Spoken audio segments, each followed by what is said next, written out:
Jadi pada hari ini kita akan masuk ke dalam bahagian B bahagian B untuk pembangunan negara. Okey, dalam KMK kertas 2 ataupun semester 2 ya. Hari ini kita akan kita akan masuk tentang kepada bahagian B, pembangunan negara. Baik. Okey, pembangunan negara ni dia ada terbahagi kepada beberapa pecahan.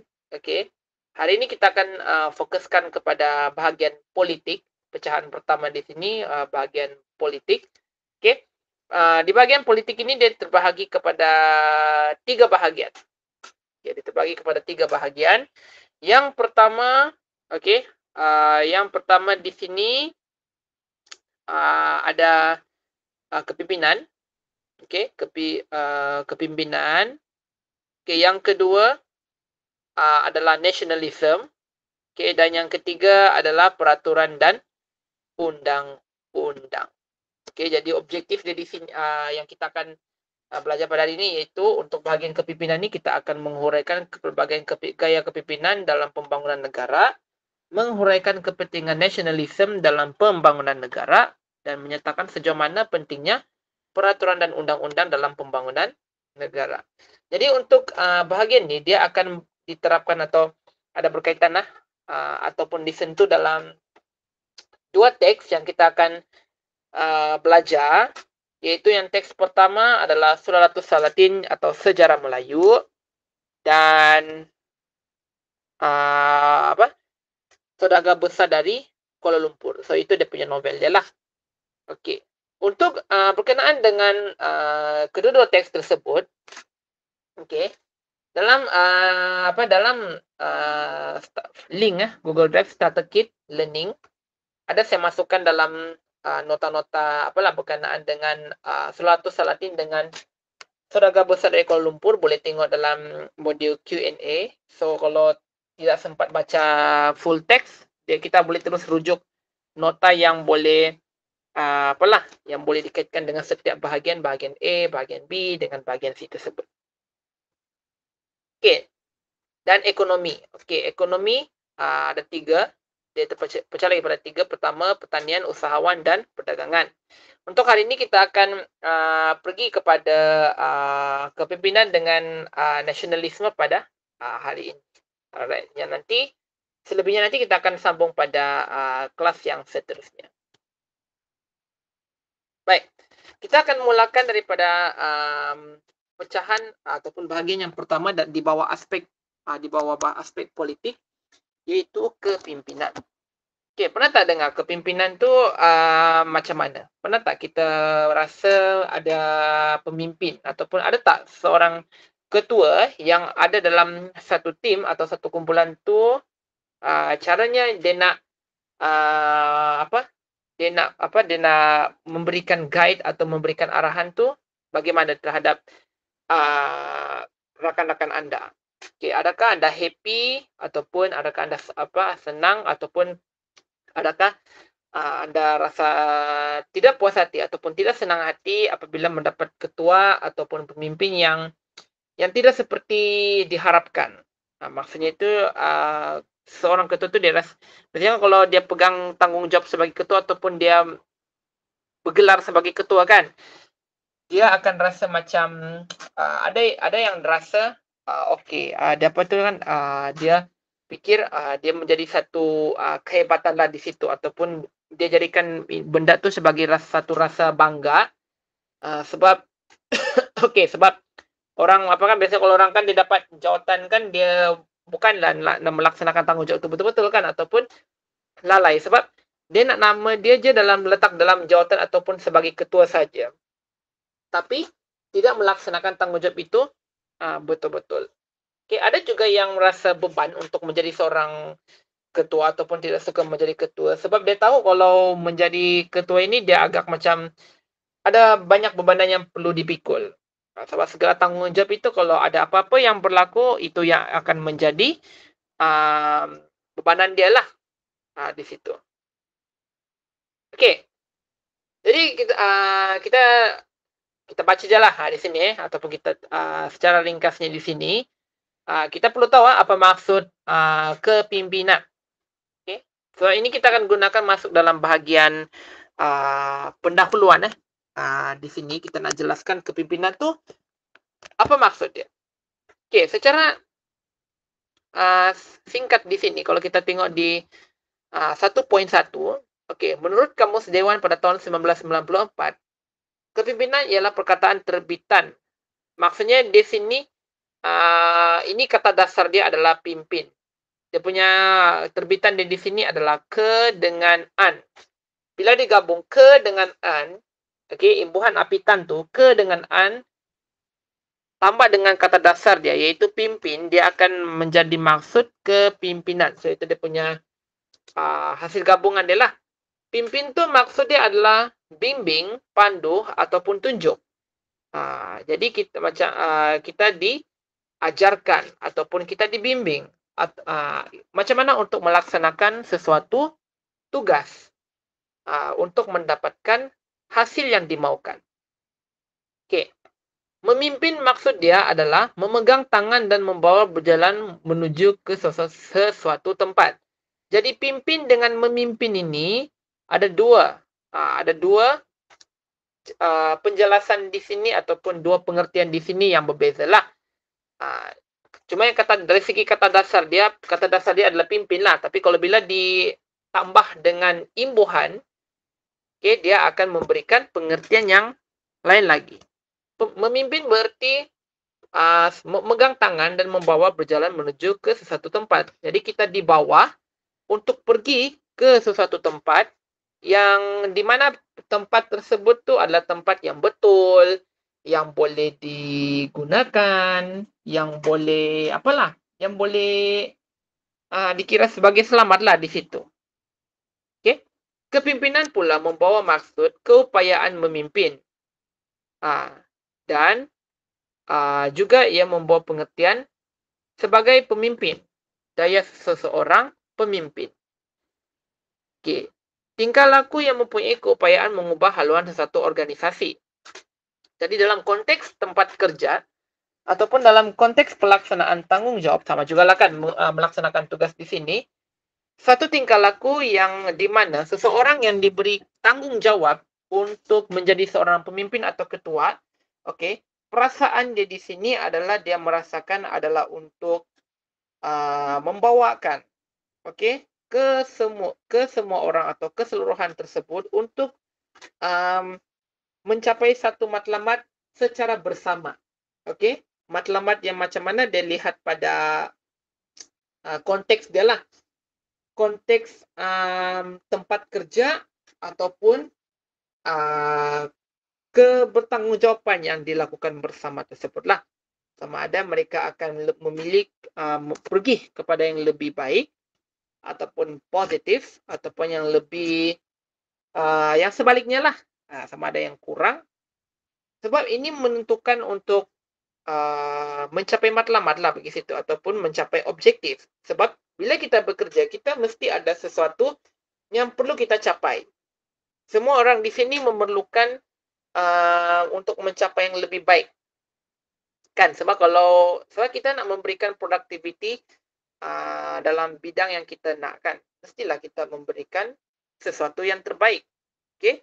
Supaya orang-orang di luar di sana ataupun masyarakat di luar dapat menginspirasikan ataupun boleh memberikan contoh ya kepada para pekerja ataupun kita lah orang yang melaksanakan tanggungjawab tersebut. Okey. Kepimpinan perlu memiliki kriteria-kriteria tertentu dalam usaha mencapai objektif organisasi. Jadi, bila kita menginginkan pencapaian yang lebih better ataupun yang lebih bagus, mesti kita memerlukan apakah kriteria-kriteria ataupun ciri-ciri yang kita mahukan. Jadi mesti kita ada memilih lah. Mesti ada sifat memilih dalam memilih orang.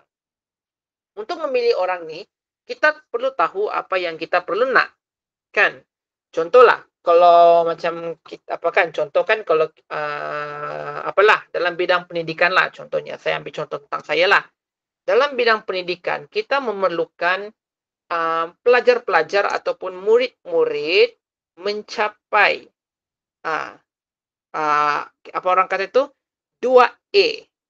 2A itu apa maksud dia? 2A itu maksud dia memiliki akhlak yang bagus, memiliki dan mencapai akademik yang cemerlang di situ. Jadi kita kena menghasilkan ataupun kita mengeluarkan productivity sebagai pendidik ataupun sebagai guru di mana kita maukan anak-anak murid kita ataupun anak-anak pelajar kita mencapai 2A, akademik dan akhlak.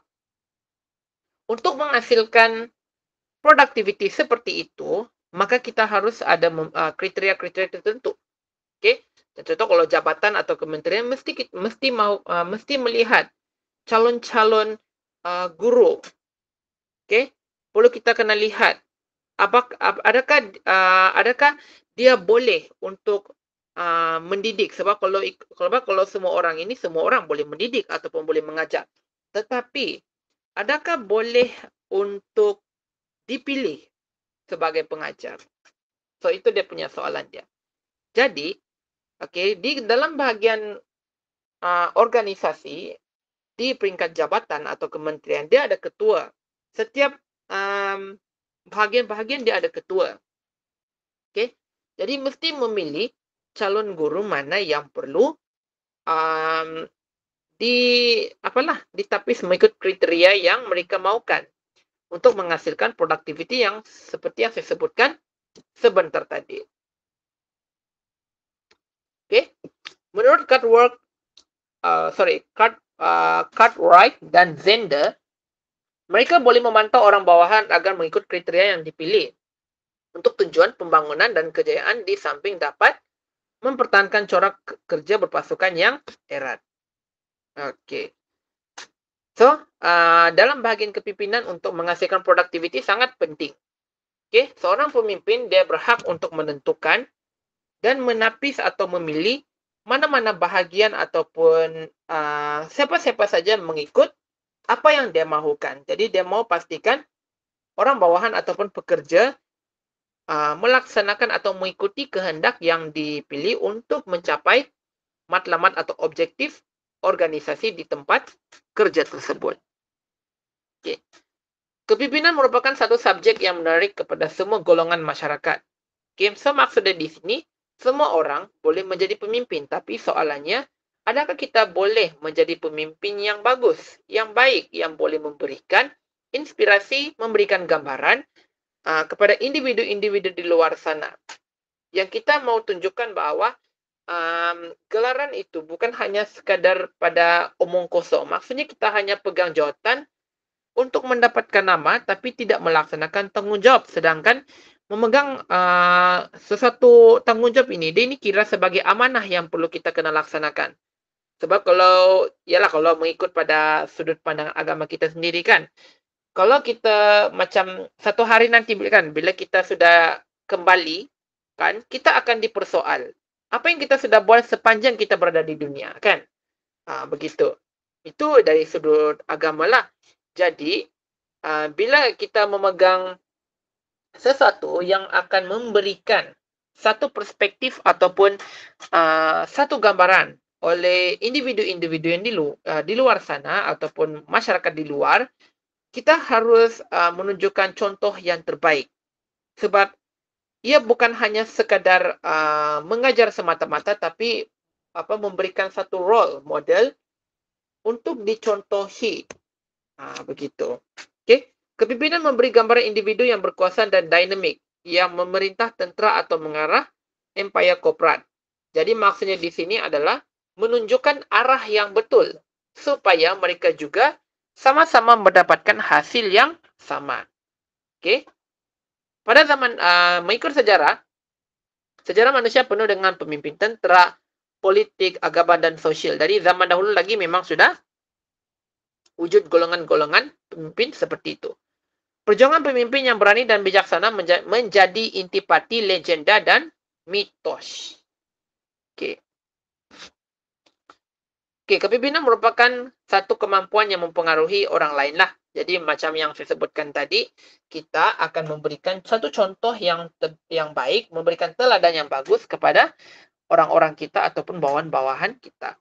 Okey, satu perlakuan seseorang yang boleh menggerakkan orang lain untuk berfikir, merasa, bertindak dengan cara-cara tertentu. Sekarang ni orang sudah pandai menilai siapa yang boleh menjadi ketua di situ. Sebab kita sudah nampak sendiri bagaimana kehidupan dia ataupun cara dia sebelum ditentukan menjadi ketua, kita sudah nampak sendiri bagaimana. Jadi kita tidak mahu kita salah memilih orang. Itu maksud dia. Okay, so banyak kan dia punya definisi maksud kepimpinan ini ataupun pengertian kepimpinan ini. Jadi nanti boleh tengok, boleh belak sendiri selepas ini. Okay. Dalam pandangan Islam, kepimpinan tidak jauh berbeza dengan model kepimpinan pada umumnya. Apa yang sebenarnya di sini yang cuba ditunjukkan ataupun ditunjukkan dalam Islam ini, kepimpinan ini yang kita harus mengikuti cara yang bagaimana. Okay. Dalam Islam, pertama kali dicontohkan oleh Rasulullah. Sorry kalau saya salah, kalau mungkin tersalah sebutlah. Okay. Ya, Rasulullah dia adalah satu contoh kepimpinan yang perlu kita kena ikuti. Okey.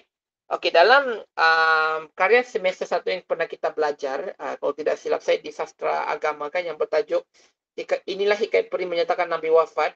Okey, walaupun dia dalam karya tu dia adalah cerita yang ditokok tambah, tapi kalau dalam watak dia apa Nabi kan. Okey. Kalau mengikut sejarah, Nabi ni dia adalah dari segi kepimpinan dia boleh membawa masyarakat untuk menjadi satu contoh dengan saya lupa dah macam mana, tapi ya kalau ikut yang kalau ikut dalam sejarah Nabi ni dia adalah satu contoh yang baiklah, begitu. Kita boleh dapat dia menjadi satu contoh yang baik yang boleh dilihat daripada pelbagai sudut. Okey. Kepimpinan dia tidak boleh dipisahkan dengan fungsi kehadirannya sebagai pemimpin spiritual dan masyarakat. Okey.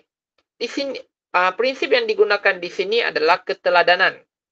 Okey, mengajar untuk menjadi manusia yang baik, umat manusia yang baik di sini. Okay. Dalam kepimpinannya mengutamakan uswatun hasanah, pemberian contoh kepada para sahabatnya yang dipimpin. So di sini ada dijelaskan dalam kitab lah kan. Jadi boleh tengok, boleh baca sendiri. Okey. Okey. Jadi secara keseluruhan dia di sini, okey, kalau dalam pandangan Islam ini kita wajar mengikuti contoh bagaimana Rasulullah punya style dia lah, style kepimpinan dia di sini. Itu yang kita kena kita kena terapkan lah dalam kehidupan pada hari inilah. Kepimpinan ni dia tidak semestinya menyentuh tentang aspek politik. Dalam keluarga juga boleh ada satu kepimpinan di situ, iaitu ketua keluarga kita. Okey, di mana-mana pun dia ada prinsip kepimpinan yang kita terapkan di situ. Okey. Dalam di sini ada berkaitan dalam Sulalatus Salatin, okey, yang kita boleh lihat di sini ciri kepimpinan Islam. Okey, ada 6. Yang pertama adalah bertakwa, berakhlak tinggi, sabar, bijak melaksanakan tugas, boleh merancang dan bertanggungjawab.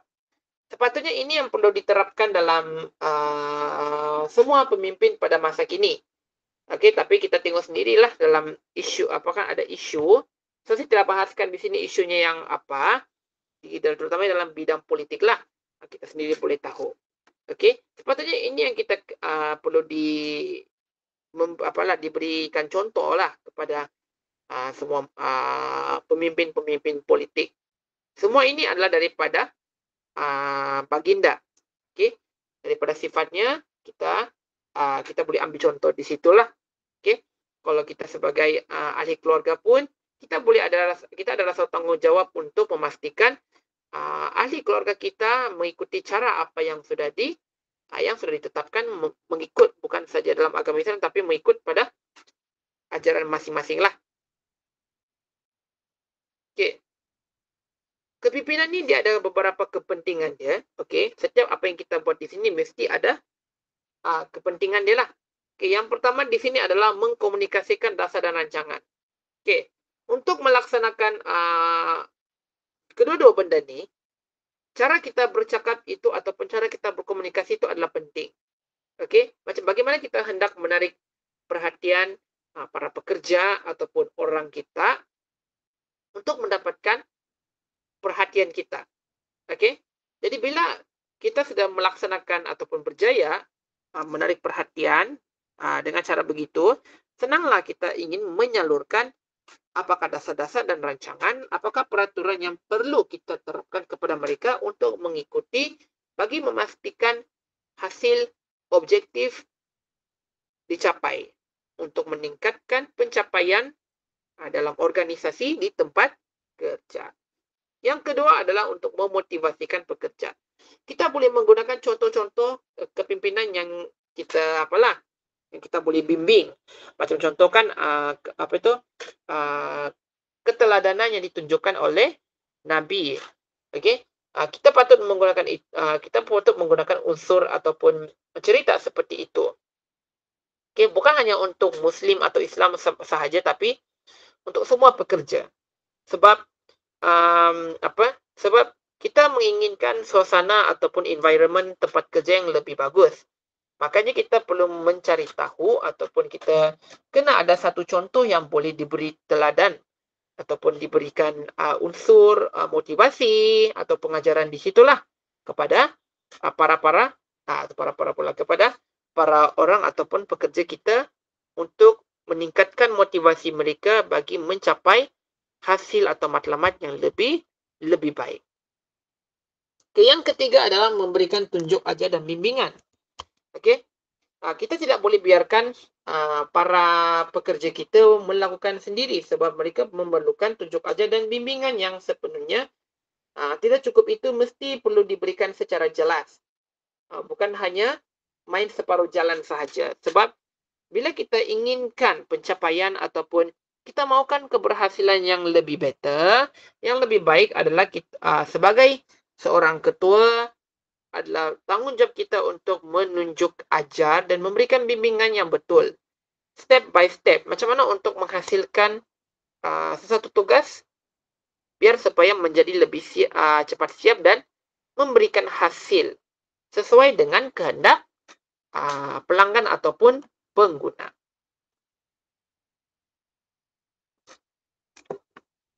Okey.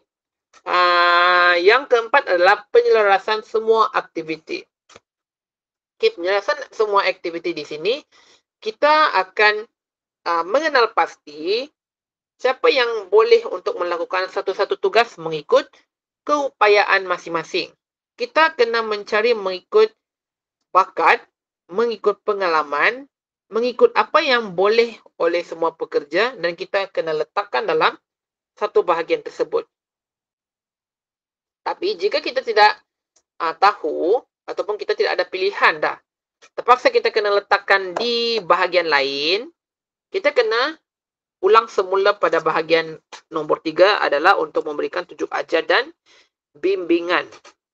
Supaya mereka boleh faham dan mereka boleh melaksanakan mengikut kehendak kita yang kita inginkan. Okay, dan akhir sekali adalah untuk membentuk keyakinan yang tinggi. Okay, di mana pembentukan keyakinan yang tinggi ini, penerapan semangat dan juga kata-kata motivasi daripada pekerja kepada pekerja dan daripada ketua kepada pekerja itu. Okey. Baik. Sekarang kita masuk kepada gaya kepimpinan. Okey. Bila kita menjadi seorang pemimpin, okey, kita harus tahu apakah cara ataupun style yang manakah satu yang perlu kita kena ikutilah. Dan di sini kita akan melihat kepada jenis-jenis gaya kepimpinan mana yang kita boleh ikut sesuai dengan keadaan dan situasi semasa. Jadi di sini ada 4. Okay. Yang pertama adalah kepimpinan autokratik. Kedua adalah kepimpinan demokrasi. Kepimpinan berperi kemanusiaan dan kepimpinan laissez-faire atau kebebasan. Okay, dalam silibus dia ada 3 lah sebenarnya. Yang pertama adalah kepimpinan autokratik, kepimpinan demokrasi dan kepimpinan laissez-faire atau kebebasan. Baik. Okay, yang pertama di sini kita lihat adalah kepimpinan autokratik. Kepimpinan autokratik berbuah maksud seorang pemimpin yang mementingkan pelaksanaan tugas. Jadi lebih kepada mengikuti acuan dia sendirilah. Dia fikir dia boleh dia boleh yakinlah kalau dia ikut cara dia, okey, semua akan berhasil begitu. Dia memimpin dengan menggunakan sumber kuasa formal, semaksud itu semua keputusan itu semua dia yang tentukan. Mungkin dia seorang yang berpengalaman di situ, jadi dia kena ikutlah. Dia mau semua orang ikut apa yang dia nak. Sebab yalah, mungkin faktor pengalaman lah begitu. Ataupun mungkin mengikut faktor kepada pekeliling ataupun apa yang sudah ditetapkan yang daripada pihak atasan di situlah.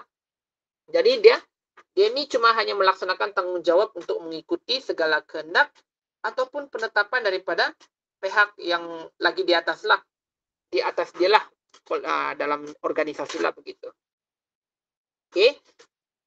Kita boleh dapat melihat seorang ketua itu mengamalkan sifat kepimpinan autokratik jika dia membuat keputusan dan bertindak atas keputusan yang dibuat secara berseorangan. Tidak mementingkan mana-mana pihak. Hanya dia saja, dia yang buat, dia saja yang tahulah. Dan dia boleh menentukan apa yang dia nak. Okay? Dan setelah dia menentukan sendiri keputusan yang dia harus buat, pekerja akan tahu melalui pemakluman daripada ketua itu sendiri. Dan ini tidak memberikan peluang kepada pekerja untuk memberikan pendapat. Sebab kenapa? Sebab dia rasa dia saja yang boleh untuk melakukannya. Jadi, dia mahu pekerja ikut apa yang dia nak. Itu sahaja. Adakah di tempat kerja juga seperti itu? Mungkin, ya. Jadi, untuk dari segi kesan dia pula, okay. Kalau dari segi kesan itu, mungkin dia ada lebih kepada 2 lah. Yang pertama positif, kedua negatif. Kalau dari segi positif, sebab pekerja-pekerja ini mungkin ada yang tidak berpengalaman. Jadi, dia bolehlah menyenangkan tugas dia untuk ikut je apa yang ketua dia cakap supaya dapat mencapai objektif atau hasil yang baik. Kalau dari segi negatifnya pula, okay, sebab pekerja-pekerja ni, dia datang daripada pelbagai background. Ada yang zero, ada yang sudah full dia punya experience dia. Jadi, akan ada pandangan yang berbeza-beza di situ. Okey. Dan untuk yang ketua pula, kita harus tahu bahawa ketua ni tidak semestinya dia hanyalah seorang berpengalaman. Tidak, sebab ada ketua yang masih fresh, masih baru, tapi dia mengikut apa yang pihak atasan itu berikan kepada dia.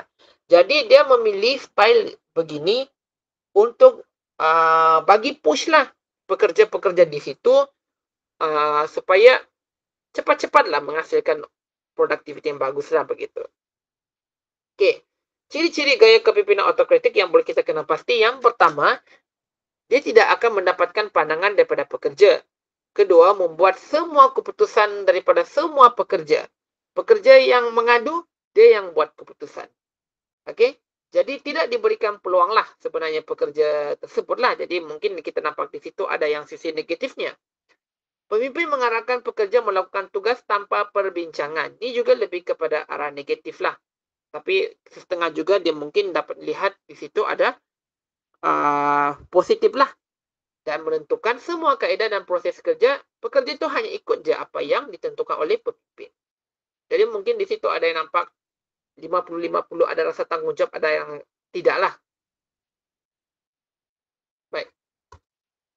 Kedua adalah kepimpinan berperi kemanusiaan. Okey, maksudnya adalah menunjukkan minat yang lebih terhadap kaki tangannya. Dia mementingkan suasana kerja yang baik, dipupuk melalui jalinan persahabatan yang mesra di kalangan semua kaki tangan. Okey. Jadi di sini dalam jadi berbeza autokratik dengan berperi kemanusiaan. Kalau berperi kemanusiaan tu dia lebih kepada yang sifat positif lah. Kalau autokratik ini dia ada 50-50. Ada yang baik, ada yang buruk juga.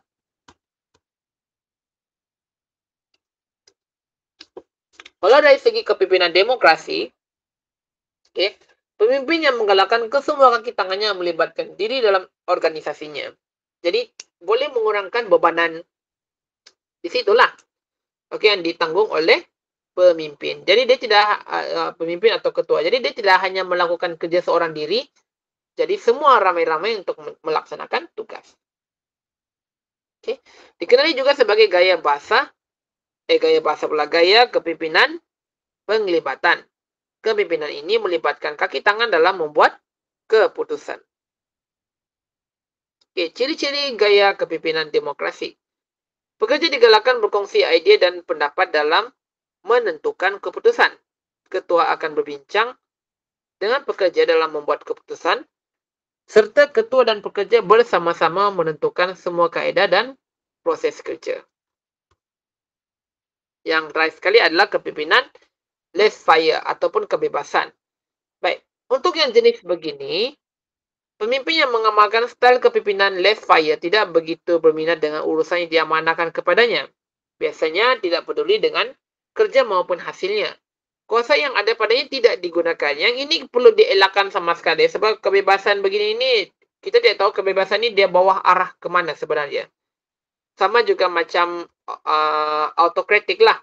Tapi kalau autokratik ni walaupun dia 50-50, tetapi dia ada masih lagi boleh beri banyak positif lah.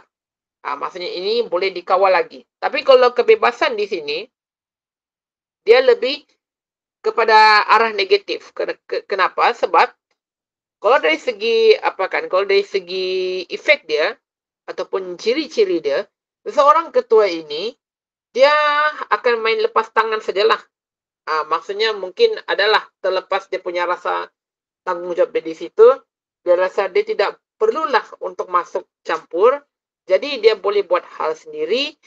Dia akan tengok saja kalau rasa dia perlulah ataupun bila dia diperlukan dia akan datang. Begitu. Okey. Kalau dari segi pekerjanya pula, pekerja akan lebih kepada ke arah santai sebab mereka tidak dikenakan peraturan yang terlalu ketat. Okey. Sama juga seperti pemimpin, bila rasa diperlukan, dia akan datang. Kalau tidak, dia tidak akan datang lah. Begitu. Jadi ini boleh menyebabkan kelalaian lah dalam melaksanakan kerja atau menjalankan kerja yang boleh membawa kepada pelbagai kesan negatif dari segi sosial, ekonomi, malah daripada sudut kesihatan itu sendiri.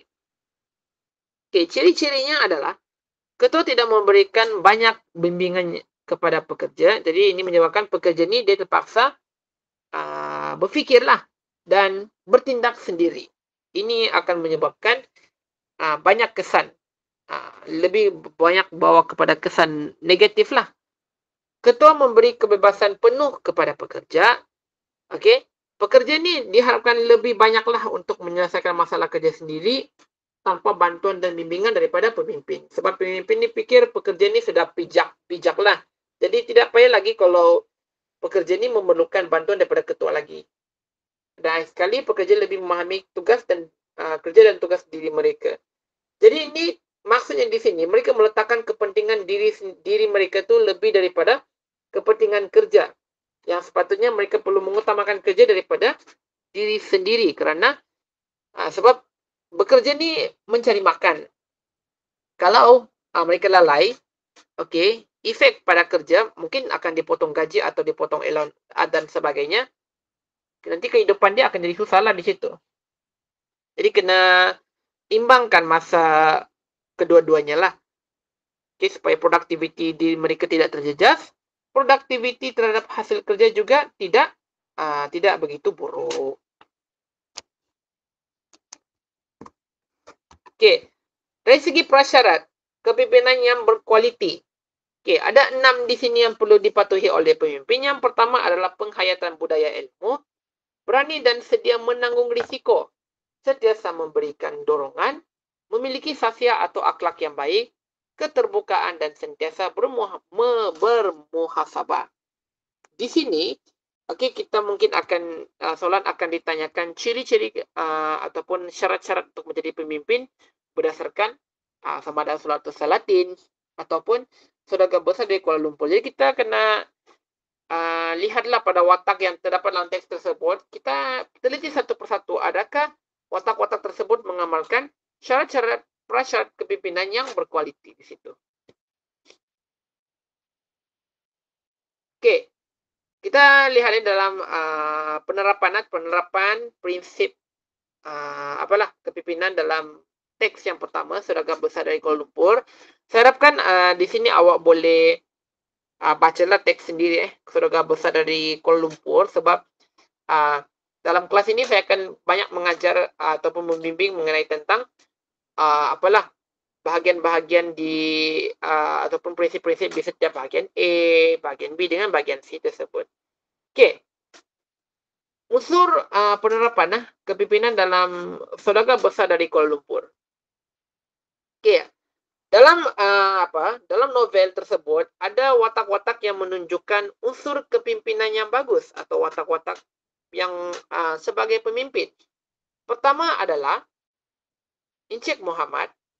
Kedua, YB Muhammad Yusof atau Yang Berhormat Muhammad Yusof. Ketiga, Datuk Tan dan Penghulu Mahmud. Jadi ini adalah 4 watak yang boleh disoal dalam soalan, apakah ciri-ciri kepimpinan yang ditunjukkan oleh 4 orang watak ini. Salah satunya yang sering kali ditanya adalah Encik Muhammad dan YB Muhammad Yusof ataupun Yang Berhormat Muhammad Yusof. Jadi setiap tahun dalam semester 2, kedua-dua watak ini sering dijadikan sebagai bahan dalam soalan. Jadi mungkin kita boleh fokus saja di situ untuk dari segi ciri-ciri kepimpinan Encik Muhammad dan YB Muhammad Yusof, apa yang mereka telah lakukan. Dan kita kena berikan contoh berdasarkan daripada sikap kepimpinan yang ditunjukkan tersebut. Okey, satu lagi adalah Tuk Empat Dahlan. Tapi ini jarang ditanyakanlah. Baik. Okey, kita lihat pada gaya kepimpinan Encik Muhammad. Okey, dari segi kepimpinan autokratik yang diamalkannya, okey, di fakta yang pertama di sini, kalau dia tanyalah, ini adalah fakta yang kita boleh berikan untuk soalan menghuraikan gaya kepimpinan yang ada pada Encik Muhammad berdasarkan novel Saudagar Besar dari Kuala Lumpur. Okey, yang pertama adalah memberi arahan kepada pekerja untuk melakukan tugas. Arahan yang diberikan kepada pekerja, okey, dia bersifat mutlak, tanpa adanya perbincangan dan perlu dilaksanakan. Okey. Encik Muhammad memberi arahan kepada Mahani selaku setiausahanya agar melaksanakan tugas, antaranya menghubungi Presiden Syarikat Frankfurt Import Export menerusi Telek untuk urusan tanda tangan dokumen pembekalan lada hitam. Mahani juga telah diarahkan agar memaklumkan kepada semua pegawai dan kaki tangan tentang jamuan makan yang akan diadakan di paddock. Mahani juga diarahkan agar menghubungi Tuan Von Brown di muka surat 8. Kalau awak ada novel ni lah. Okey, awak ada novel ni, awak lihat di muka surat 8. Okey, contoh kepimpinan autokratik yang seterusnya adalah menentukan kaedah atau bidang tugas yang perlu dibuat. Okey, ini akan menentukan kaedah atau bidang tugas yang perlu dilakukan oleh pekerjanya daripada Encik Muhammad. Pertama adalah mengarahkan Mahani selaku setiausahanya agar menggunakan Telek bagi menghubungi Presiden Syarikat Frankfurt Import Export. Okey, ini di muka surat 8. Encik Muhammad juga menentukan mesej yang perlu ditulis. Mahani ni kan dia setiausaha. Jadi sebagai seorang setiausaha, dia tahu apa yang dia perlu buat, menentukan struktur ayat dia lah ataupun ayat-ayat apakah yang sesuai untuk disampaikan kepada pembekal, tetapi tugas yang sepatutnya dilakukan oleh Mahani menulis surat setiausaha diambil alih pula oleh Encik Muhammad. Dia bukan buatlah. Dia tidak buat, tapi dia suruh orang juga. Dia perlu tentukan apa yang Mahani perlu tulis dalam surat tersebut. Jadi inilah segala-galanya, bidang tugas orang pun dia yang tentukan. Jadi kiranya di sini dia kurang percayalah kepada pekerjanya. Kalau dia boleh melakukan tugas dengan baik. Tapi kenapa perlu menyuruh orang kan kalau dia boleh buat sendiri kan? Namanya pun ketua dengan pekerja. So mestilah dia ada dia punya tugas yang perlu dilaksanakan untuk menghasilkan produktiviti. Itu dia punya lumrah dia lah dalam bekerja kan. Okey. Fakta yang ketiga adalah Encik Muhammad membuat sendiri keputusan untuk sesuatu perkara tersebut. Sebarang keputusan yang hendak dibuat dalam sebuah organisasi akan ditentukan sendiri oleh pemimpin. Mungkin di sini dia rasa kurang percayalah di situ. Contohnya Encik Muhammad membuat keputusan sendiri tanpa berbincang dengan kaki tangannya tentang jamuan yang akan diadakan. Jadi jamuan tersebut itu adalah perancangan daripada dia lah yang tidak diketahui ataupun tanpa pengetahuan daripada kaki tangannya. Tiba-tiba ada ini. Tiba-tiba ada ini. Sedangkan mereka tidak tahu pun. Pekerja dia tahu apa yang ketua mereka buat. Tapi ketua ni dia tahu sudah apa yang perlu dilaksanakan. Maka dia boleh menganjurkan tanpa memikirkan daripada pelbagai sudut lah. Okey. Juga di muka surat 8. Baik. Seterusnya di fakta yang keempat.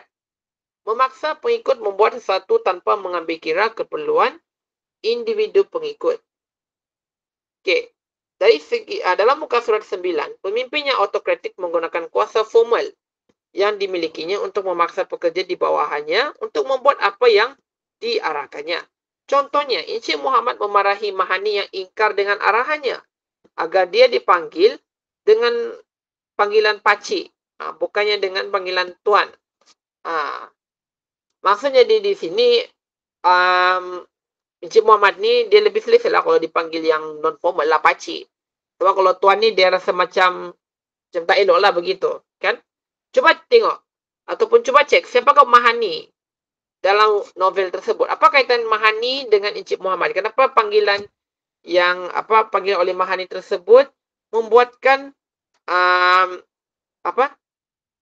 Encik Muhammad ni dia menganggap seperti anak dia sendiri.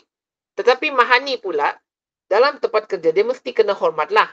Sebab pekerja menghormat ketua, tapi Encik Muhammad dia tak suka kalau dia dipanggil dengan tuan. Dia lebih selesa dipanggil pakcik. Tetapi Mahani pula sebaliknya dia rasa tidak selesa kalau dia panggil Encik Muhammad itu pakcik. Jadi kena pastinya siapa. Jadi cuba tengok Mahani ni siapa sebenarnya. Apa kaitan dengan Encik Muhammad. Okey, itu 4 fakta dia lah. Kepimpinan autokratik, contoh kepimpinan autokratik yang diamalkan oleh Encik Muhammad. Okey, untuk YB Muhammad Yusof pula. Dia mengamalkan kepimpinan berberi kemanusiaan atau beri kemanusiaan. Okey, yang pertama di sini adalah membela nasib rakyat. Pemimpin yang memberi kemanusiaan akan memberikan keutamaan kepada orang bawahan di bawah kawalannya. Contohnya adalah YB Muhammad Yusof. Sebab YB ni salah satu tugasnya adalah untuk melihat atau menentukan kehidupan rakyat di sesuatu tempat tersebut. Contohnya dalam muka surat 70 novel Saudagar Besar, YB Muhammad Yusof memberitahu Encik Muhammad yang tugasnya sebagai ahli politik bertanggungjawab untuk membela nasib rakyat.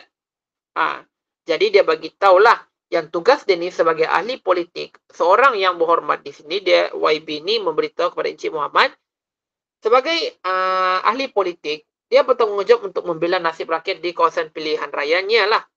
Okay, terutamanya penduduk di kampung Pulai yang masih lagi hidup dalam kemiskinan. Okay, cadangan dia adalah untuk membantu mereka keluar dari belenggu kemiskinan dengan meminta bantuan Encik Muhammad sebagai ahli perniagaan. Jadi kiranya di sini, okey, dia mahu penduduk-penduduk tersebut mendapatkan peluang pekerjaan di bawah Encik Muhammad. Okey, pada akhirnya, okey, menerusi kerjasama tersebut, okey, YB Muhammad Yusof membawa penduduk Kampung Pulai ke rancangan Felda sebagai langkah mereka membebaskan diri mereka daripada dilanda kemiskinan. Okey. Jadi boleh tengok di halaman 69 hingga 70 ya. Okey, yang kedua, di muka surat ke-71, ia menunjukkan YB Muhammad Yusof ini, dia menunjukkan ciri kepimpinan berkemanusiaan melalui kemajuan rakyat yang dilakukannya. Okey. Pemimpin yang berperi kemanusiaan akan memberi perhatian untuk memajukan rakyat di kawasan pilihan rayanya. Contohnya, okey, dia memberitahu Encik Muhammad yang dia berhasrat memajukan orang Melayu di Kampung Tualang. Khasnya di Pekan Tualang.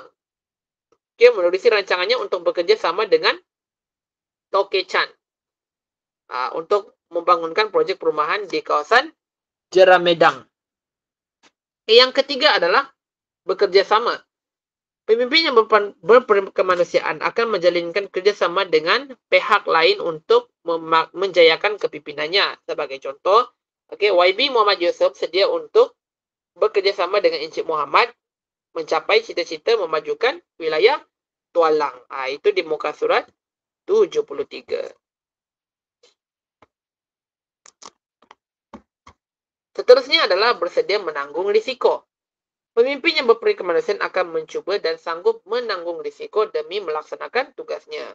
Contohnya menghadapi risiko dalam menyatakan hasratnya untuk membina projek perumahan di Jeramedang berdepan dengan Encik Muhammad yang merupakan waris yang sah ke atas tanah di kawasan tersebut. Kiranya di sini ada pertembungan lah ataupun isu dari sini sebab dua-dua itu mereka melaksanakan projek YB Muhammad Yusof dengan Encik Muhammad ini, mereka melaksanakan projek mereka masing-masing di kawasan Jeramedang. Okey. Jadi menanggung contoh menanggung risiko di sini maksudnya yang ditunjukkan oleh YB Muhammad Yusof di sini adalah dia bersedia sekiranya Encik Muhammad membantah akan rancangan YB itu. Okey? Sebab YB ni dia tahu kalau jika dia membangunkan kawasan perumahan itu di kawasan Jeramedang, di kawasan itu juga sudah dimiliki oleh Encik Muhammad, di mana tempat dia di situ digunakan untuk membangunkan syarikat Lembah Tualang, syarikat perlombongan yang dia bangunkan di Jeramedang tersebut. Jadi ada pertembungan dua di situlah yang sama-sama ingin target di kawasan Jeramedang. Satu, YB Muhammad Yusof untuk perumahan, projek perumahan dia. Satu lagi, Encik Muhammad ni adalah untuk membangunkan syarikat Lembah Tualang di kawasan Jeramedang. Kawasan perlombongan di situlah. Okay, yang kelima adalah bersikap terbuka. Pemimpin yang berperi kemanusiaan akan bersikap terbuka dalam menerima pandangan dan pendapat daripada pihak lain. Contohnya, bersikap terbuka daripada Encik Muhammad untuk melalui melalui penerimaan cadangan daripada Encik Muhammad. Mereka bekerjasama membangunkan wilayah Tualang menerusi projek perumahan semula penduduk di rancangan Felda.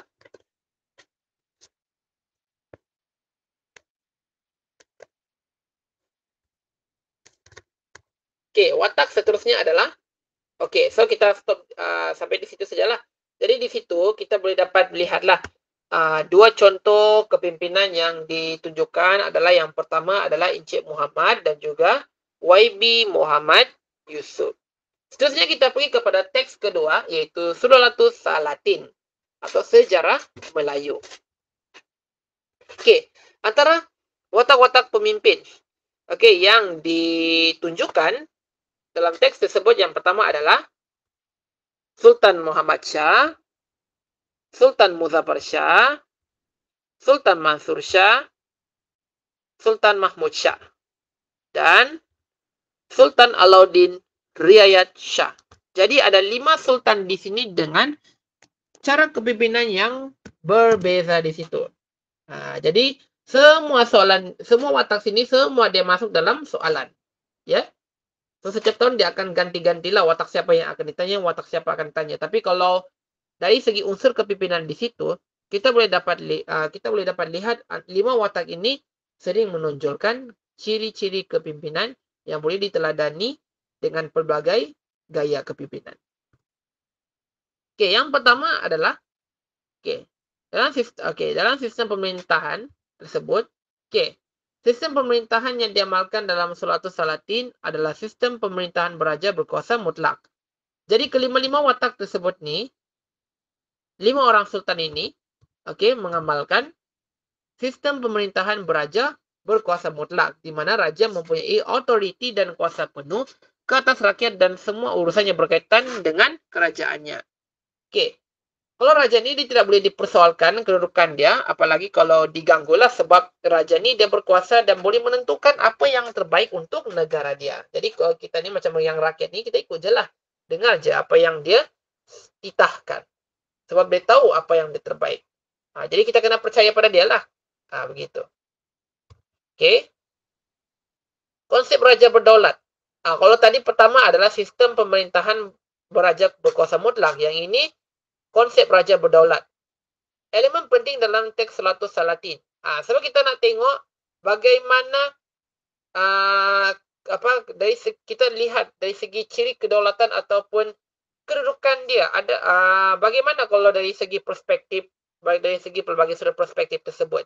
Dikatakan mempunyai kebolehan luar biasa, dipercayai rakyat yang menderhaka akan mendapat balasan, seperti mana yang berlaku ke atas Maharaja China yang terpaksa minum air basuh kaki Raja Melaka bagi mengubati penyakitnya. So, kiranya macam Tuhan lah kan. Sebab raja ni dia dalam sejarah raja melebihi kuasa Tuhan begitu. Sebab tu dia meng-highlightkan raja berdaulat.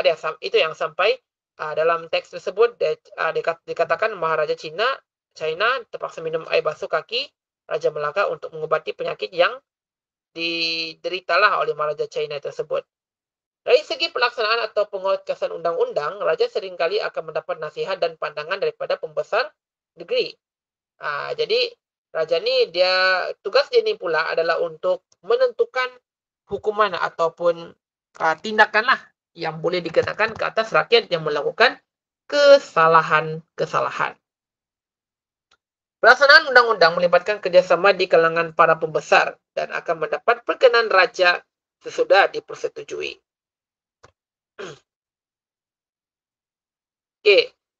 Dalam sistem pemerintahan yang kita lihat dalam teks tersebut, bendahara sebagai penasihat kepada raja. Contohnya Tun Perak merupakan bendahara yang penting di mana pernah menasihatkan Sultan Mansur untuk memulihkan hubungan dengan Syam. Jadi dia menjadi pemangku raja sewaktu Sultan Mansur ke Majapahit. Seterusnya juga ada Laksamana. Yang ini ni ciri-ciri kepimpinan lah. Yang kita boleh lihat. Yang pertama adalah bendahara, kedua adalah Laksamana. Bertugas atau berfungsi menjaga keamanan atau keselamatan negara di laut. Contohnya Hang Tuah telah berjaya mengusir Semerkuli yang datang ke kawasan jajahan takluk Melaka untuk melanut. Penghulu bendahari pula adalah menjaga perbendaharaan negara. Berperanan mengetuai para pegawai menguruskan hasil masyul kerajaan dan menjadi ketua angkatan perang pada zaman Sultan Mansur. Ini berlaku contohnya pada zaman Sultan Mansur, penghulu bendahari Seri Naradi Raja Tun Tahir ditugaskan sebagai angkatan perang Melaka dan telah mencapai kejayaan daripada perang tersebut. Baik, sekarang ni kita nak lihat bagaimana kalau kita mendapatkan soalan, kita kena menghuraikan kepimpinan Sultan Muhammad Shah.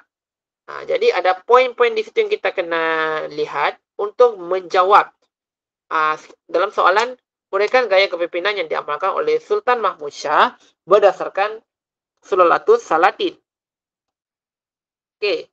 Sultan Muhammad Shah ini mengamalkan gaya kepemimpinan demokrasi di mana dia berbincang dengan orang bawahannya. Okey. Dia menceritakan perihal dia bermimpi bertemu dengan Rasulullah. Malah beliau turut menerima pandangan bendahara yang mengatakan, jika sekiranya betul apa yang dimimpikan itu, iaitu pada waktu asar akan datang satu kapal dari Jeddah, maka mimpinya benar. Jika sebaliknya, mimpi itu adalah hasutan syaitan di sini. Jadi, di sini Sultan Muhammad Shah ini diberikan nasihat lah untuk mengenai tentang mimpi yang diceritakan oleh Sultan itu sendirilah. Sebab Sultan ini mungkin dia tidak tahu, dia tidak mengerti apa yang dialaminya. Jadi dia minta pandangan ataupun dia mau tanyalah apa yang dimaksudkan tersebut.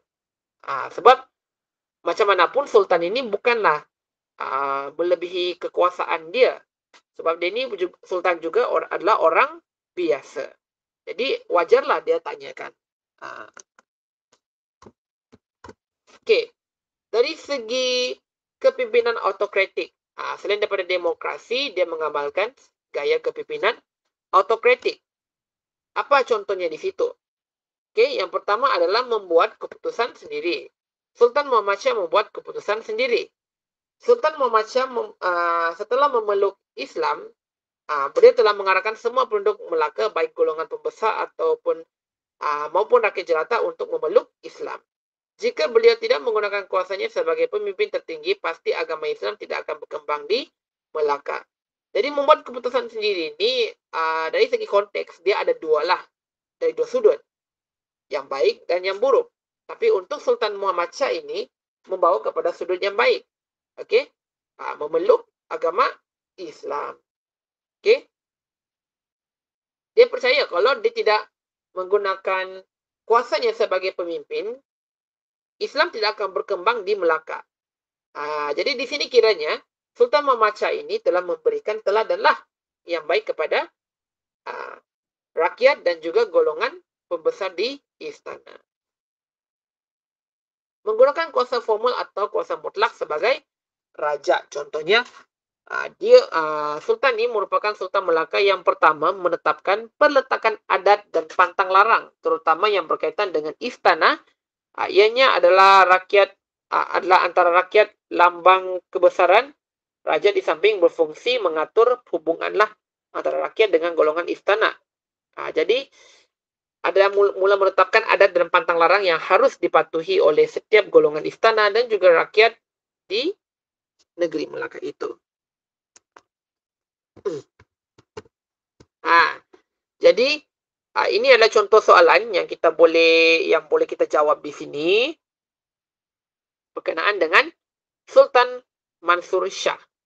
Pemimpin yang berwawasan berupaya membangunkan negara. Bincangkan pernyataan ini dengan mengambil contoh Sultan Mansur Shah dalam Suratus Salatin. Okey, jadi dalam bahagian pendahuluan di sini, kita boleh berikan siapakah nama dia, nama sebenar. Kita berikan dia punya profil ataupun sinopsis tentang diri dia dan bincangkan dia punya apakah unsur gaya kepimpinan yang dibawakan oleh Sultan Mansur Shah. Okay, so ini dia punya fakta pertama dia. Meluaskan jajahan takluk. Jadi boleh tengok di muka surat 96 hingga 99. So di sini, ini dia punya cara menjawab soalan esei lah dalam semester 2, di mana dalam setiap isi tersebut, seperti biasalah, ada fakta, ada huraian pro, huraian kontra, contoh dan juga kesimpulan kecil. Okey.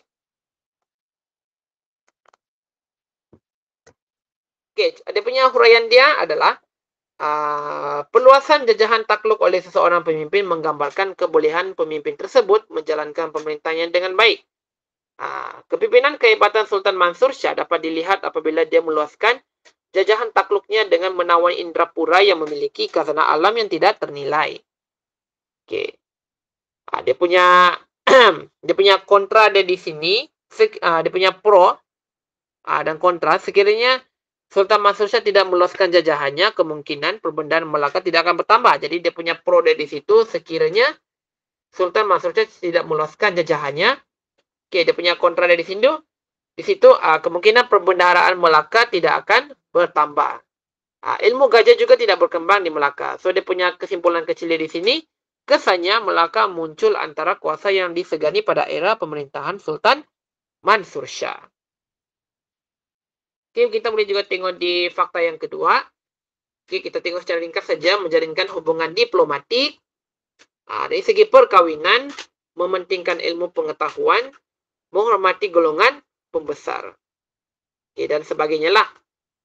Oke, so dia punya kesimpulan di sini, letakkan cadangan dan juga harapan. Oke. Simpulkan tentang pemimpin yang berwawasan berupaya membangunkan negara yang dibincangkan atau mengemukakan pandangan atau saranan. Jadi dalam kesimpulan tersebut, kita perlu letakkan di ayat pertama cadangan dan kedua adalah harapan. Oke, so sekarang ini kita pun sudah habis masa kita.